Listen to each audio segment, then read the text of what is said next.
तो ट्रांजेक्शन पे गए, पोस्टिंग ट्रांसफर पे गए। आपको जैसे ही आप यहाँ पे क्लिक करो तो प्लीज आप ये जरूर चेक कर लें कि ये हेडिंग पोस्टिंग ट्रांसफर का ही चल रहा है या नहीं। फिर ऐड पे क्लिक करेंगे। जैसे ही आपने ऐड पे क्लिक करा, ये आपके पास नीचे फॉर्म खुल के आ जाएगा। यहाँ पे पता लग जाएगा कि अभी वो कहाँ पे है, कहाँ से उसको ट्रांसफर कर रहे हो और कहाँ पे कर रहे हो।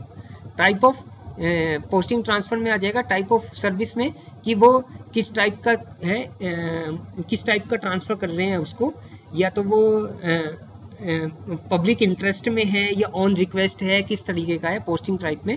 उसके बाद यहाँ पे ऑप्शन आता है, अगर वो विद इन हरियाणा जाता है, 3 केसेस हैं यहाँ पे।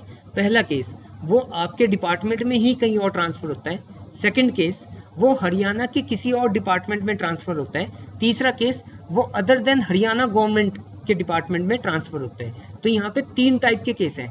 केस नंबर 1, अगर वो आपके ही डिपार्टमेंट में ट्रांसफर होता है तो आप ये देख लीजिए कि अभी उसका डिपार्टमेंट ये था और यहाँ पे भी वही है, और फिर उसका ये भरेंगे कि किस ऑफिस में, किस सर्कल, डिवीजन या कहाँ पे वो ट्रांसफर हो रहा है, वो सिलेक्ट करेंगे। यहाँ से सिलेक्ट करेंगे। सिलेक्ट करने के बाद यहाँ पे आपको ऑफिस शो हो जाएगा।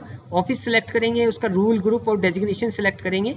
डेजिग्नेशन ऑटोमेटिक आ जाएगा। अगर वो किसी और पोस्ट पे ट्रांसफर हो रहा है, सपोज वो बी प्लेस पे जा रहा है, लेकिन बी प्लेस पे वो वाली पोस्ट नहीं है, लेकिन वो ऑफिशिएटिंग किसी और पोस्ट पे जा रहा है, तो वो यहाँ पे सिलेक्ट कर सकते हो। वो वाली पोस्ट को आप सिलेक्ट कर सकते हो, पे स्केल सिलेक्ट कर सकते हो। उसकी सर्विस बुक कहाँ पे मेंटेन होगी, उसकी सर्विस बुक कहाँ पे मेंटेन होगी, जहाँ पे उसकी सर्विस बुक मेंटेन होगी वहाँ पे ही वो एम्प्लॉई शो होना शुरू हो जाएगा जैसे ही आप यहाँ से ट्रांसफर करोगे। अगर आपने वो गलत ट्रांसफर कर दिया है, मतलब ट्रांसफर किया आपने सही ऑफिस में, लेकिन सर्विस बुक आपने गलत सिलेक्ट कर दी है, तो वो गलत जगह दिखाई देने लग जाएगा और फिर आपको वो प्रॉब्लम क्रिएट करेगा। वो लूप में घूमता रहेगा और आपको समझ में नहीं आएगा कि ये कैसे हो गया। ट्रांसफर में जब भी आप एंट्री करने के लिए जाएं, प्लीज बार बार एंट्री मत करें। सपोज मैं आपको एक एग्जांपल देता हूँ, एक डिपार्टमेंट में क्या किया था, ए प्लेस से बी प्लेस पे भेजना था एम्प्लॉय। उस एम्प्लॉय ने वहां के चक्कर ने क्या किया, ए प्लेस से सी प्लेस पे भेज दिया, सी प्लेस वालों ने डी प्लेस पे भेज दिया। फिर डी प्लेस पे जाके देखने लगे, वो बी प्लेस वाले कहने लगे हमारे पास तो एम्प्लॉय शो नहीं कर रहा, ए वाले भी कहने लगे कि हमारे पास तो एम्प्लॉय है ही नहीं। फिर जब चेकआउट किया, हुआ क्या था, ए प्लेस वालों ने सी पे भेज दिया, सी वालों ने डी पे भेज दिया और डी वालों ने कहीं और भेज दिया। मतलब अपने आप अपने पास पेंडेंसी ना दिखे तो वो कहीं भी ट्रांसफर करे जा रहे थे, और फिर बाद में पता चला कि वो कहीं कहीं ट्रांसफर हो गए, कहीं कहीं उसकी एंट्रीज चली गई हैं। इससे की भी बहुत ज़्यादा प्रॉब्लम क्रिएट हो सकती है। तो ऐसा कुछ सिचुएशन ना क्रिएट करें, अदरवाइज वो एम्प्लॉय की सैलरी तो क्या, वो एम्प्लॉय मिलना ही भारी हो जाएगी, क्योंकि वो एम्प्लॉय कहाँ पे चला गया, कैसे उसकी ट्रांसफर होगी है। तो ये यहाँ पे सर्विस बुक करेंगे। नेक्स्ट सबसे इंपॉर्टेंट ये वाली डेट, रिलीविंग डेट सबसे इंपॉर्टेंट है कि पहले आप क्या करते थे कि जब एलपीसी, उस दिन एलपीसी क्या होता था, कोई एम्प्लॉय 25 तारीख को ट्रांसफर हुआ है, मंथ की 25 तारीख को ट्रांसफर हुआ है, तो एलपीसी 30 तारीख तक की काट के दे देते थे और दूसरी जगह से अगले मंथ की पहली तारीख से सैलरी बननी शुरू हो जाती थी। लेकिन अब जब भी उसकी रिलीविंग डेट है, अगर फोरनून है तो फोरनून, अगर आफ्टरनून है तो आफ्टरनून, अदरवाइज उसकी सैलरी दूसरे प्लेस पे नहीं बनेगी, वो प्रॉब्लम क्रिएट करेगा। सपोज एक एम्प्लॉय 15 तारीख को फोरनून में यहाँ से रिलीव हुआ है, तो 15 की फोरनून डालेंगे और एलपीसी डेट में भी आपको 14 तारीख डालनी है, क्योंकि वो फोरनून में हुआ है। ये आपको कंसेप्ट पता ही होगा। अगर वो आफ्टरनून में हुआ है तो एलपीसी डेट में 15 तारीख डालेंगे। तो ध्यान से डालें, एलपीसी डेट आप ध्यान से डालें, अदरवाइज वो आपको प्रॉब्लम क्रिएट कर सकता है। रिलीविंग डेट जिस डेट को, जिस टाइम, फोरनून या आफ्टरनून, जब भी रिलीव हो रहा है वो ही डालें। सबसे इंपॉर्टेंट ये रिलीविंग डेट है।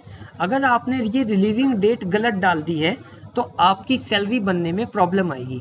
जब सैलरी जनरेशन वाला पेज मैं आपको शो करूंगा, वहां पे आपको ये दिखेगा कि ये तो 14 तारीख को ट्रांसफर हो चुका था, लेकिन यहाँ तो मैं 17 दिन की सैलरी बनानी पड़ रही है, अगर आपने रिलीविंग डेट गलत डाल दी होगी। और ये रिलीविंग डेट एक बार आपने डाल दी, इसको बार बार चेंज भी नहीं किया जा सकता, मतलब आप अपने लेवल पे चेंज नहीं कर सकते। इसके लिए या तो अपने हेडक्वार्टर में, नहीं आपको हमें मेल करना पड़ेगा। इसके लिए आपको काफ़ी प्रॉब्लम हो सकती है। पीछे कुछ डिपार्टमेंट्स ने ऐसे ही कुछ भी रिलीविंग डेट डाल दी, एलपीसी डेट डाल दी, उसके लिए उनकी डेढ़ 2 महीने तक की सैलरी नहीं बन पाई थी, सिर्फ रिलीविंग के डेट गलत डालने के चक्कर में।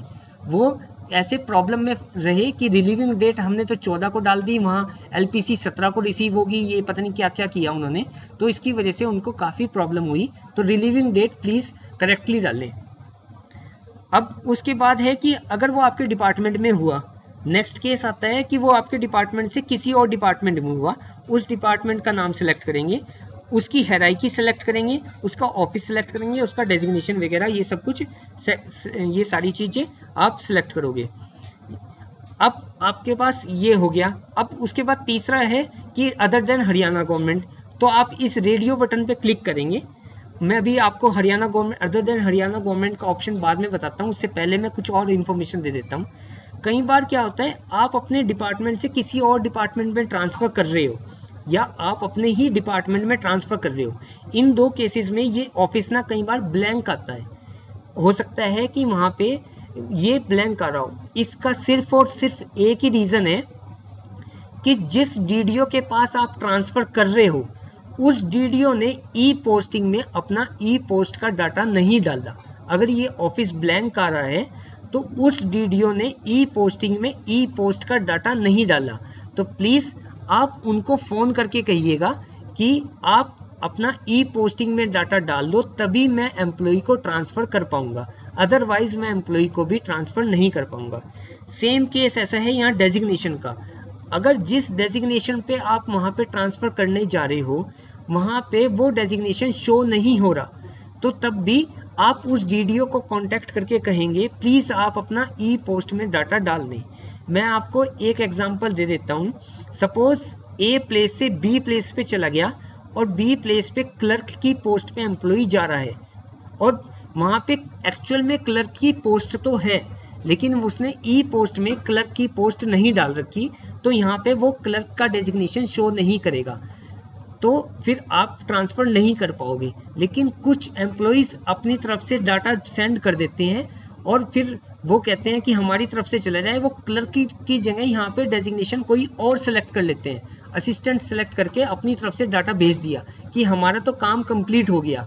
अब वो अपने आप सुलटेंगे, अपने आप देखेंगे कि कैसे उसको करना है, तो तब भी उसका डेजिग्नेशन यहाँ से असिस्टेंट चला जाएगा और फिर वो सैलरी बनाने में आपको प्रॉब्लम क्रिएट करेगा। इसलिए उसको तब तक ट्रांसफ़र ना करें जब तक आपको एक्चुअल डेजिग्नेशन जिस पे ट्रांसफ़र हो रहा है, एक्चुअल ऑफिस जब तक उसका शो ना होए, तब तक उसको ट्रांसफ़र ना करें, अदरवाइज उसको प्रॉब्लम क्रिएट हो सकती है बहुत ज़्यादा।